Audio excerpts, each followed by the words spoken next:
Salut les gars, aujourd'hui on va parler de Gachakuta épisode 6 évidemment, donc la review un peu.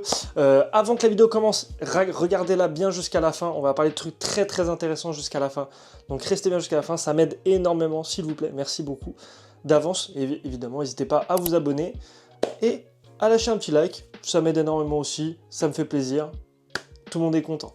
Donc on commence avec cet épisode, on retrouve Jabber Wonger, un perso vraiment malade mental. Vraiment, j'adore la vibe du perso. La vibe du perso est super cool. Tu sens que le mec, il est un peu dans la folie.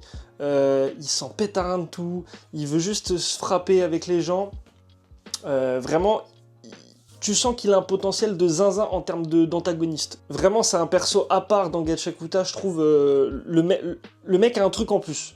Ce perso a vraiment un truc en plus qui fait que, putain, t'as envie de le voir se taper, t'as envie de voir ce qu'il va donner. Il a une personnalité de zinzin. En plus, avec son pouvoir, ça va vraiment parfaitement avec sa personnalité. Le mec me fait vraiment penser au Joker. Alors évidemment, c'est pas pareil, mais il me fait vraiment penser au Joker. Genre, de ouf. Genre dans son délire, avec son sourire très grand. En plus, le fait que ce soit un antagoniste très bon aussi. Avec son pouvoir, du coup, son Jinki, c'est ses anneaux, qui se transforment en fait en griffes empoisonnées. Très sympa. On nous offre enfin des combats humains contre humains. Et ce qui est très intéressant avec ça, c'est qu'on est sur le meilleur combat depuis le début de l'anime. Bon, ça, on est que épisode 6, donc pour l'instant tranquille. Mais vraiment, le combat est quali de fou. Il y a de la chorégraphie, il y a de l'histoire, entre guillemets. Qu'on en apprend un peu plus sur le Jinki de Rudo. Ça, c'est très cool aussi. Parce que du coup, on comprend un peu plus son pouvoir. Du coup, on va pouvoir... Ça va nous amener des possibilités vraiment extrêmement cool, ce pouvoir de Rudo. Là, on le voit rien qu'avec le pendentif de... je sais plus c'est quoi son nom, là, de celui qui est à deux doigts de crever, là. Vraiment, ça a un potentiel de zinzin, et je fais que de le répéter, plus les épisodes passent, plus je le répète, Gachakuta a un potentiel de zinzin. Mais vraiment. Parce que quand je vois à quoi ressemble le combat de Rudo et de l'autre là, de Wonger, Jabber Wonger, je me dis, mais attendez, qu'est-ce que ça va être quand ça va être un engine contre un mec super balèze, un Rudo quand il sera super chaud contre l'antagoniste final. T'es en mode, mais wesh, où est-ce que vont toutes mes pensées là? T'es en mode, mais tu t'imagines déjà, je sais pas où. Alors évidemment, on en est qu'au tout début, attention, ça peut flop par la suite, ça peut vraiment flop par la suite. Maintenant, je trouve vraiment qu'on est sur de la qualité. En 6 épisodes, on a vraiment de la qualité. Alors évidemment, tout n'est pas parfait, il y a des défauts, mais en termes de ce qu'on nous donne, d'histoire que ça commence à un peu explorer en 6 épisodes, de combat, de personnages, de background, de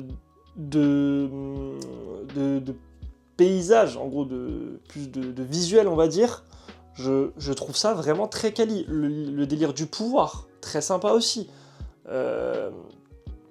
Vraiment, je suis agréablement surpris de Gachakuta. Jabber Wonger est un personnage très stylé. Je pense qu'il fera partie de mes persos préférés. Alors pour l'instant, on est qu'au tout début, mais pour l'instant, c'est vraiment un de mes persos préférés depuis le début de Gachakuta. Vraiment agréablement surpris. Avec du coup, en plus, il a compris la subtilité du pouvoir de Rudo. Ça me rappelle un peu le délire... les délires Hunter x Hunter, où quand tu cherches la subtilité du pouvoir d'Hisoka, ou du pouvoir de lui, ou dans Naruto, quand tu cherches la subtilité du pouvoir de Hidan, de machin, et du coup, des stratégies, ça va amener des stratégies pour battre l'autre.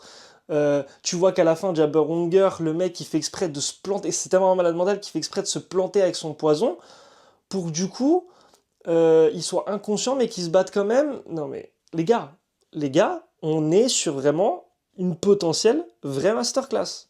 Alors, toute proportion gardée pour l'instant, mais Gachakuta peut devenir un manga de zinzin, vraiment. Alors je sais pas où ça en est dans le manga, là je suis que sur l'animé, c'est comme ça que j'ai découvert, mais vraiment je suis choc-barre de zinzin. Genre vraiment, pour tous ceux qui regardent cette vidéo qui n'ont pas vu, même si c'est peu probable, mais qui n'ont pas vu Gachakuta, allez, s'il vous plaît, regardez Gachakuta. Vous ne serez pas déçus. En 6 épisodes, j'ai été très très très peu déçu. Il y a un ou deux trucs qui m'ont, entre guillemets, chafouiné, mais vraiment, dans l'ensemble, c'est vraiment très très intéressant. Je trouve qu'il y a un bon potentiel, et d'ailleurs, je trouve qu'on accroche beaucoup plus au début de Gachakuta qu'au début de Hunter x Hunter. Genre, pour moi, les 3 premiers épisodes de Hunter x Hunter, t'es en mode ouais, à voir. Là, Gachakuta, t'es en mode ouais, à voir, sympa. Tu vois, t'es un cran au-dessus. Après, évidemment, Hunter x Hunter, je pense, et sera dans tous les cas 100 fois au-dessus de Gachakuta. Mais on sait jamais, écoutez, tout peut arriver dans le monde des mangas et des animés. Donc, hâte de voir ça. Merci d'avoir écouté cette vidéo, les gars. On se retrouve très bientôt pour une prochaine vidéo.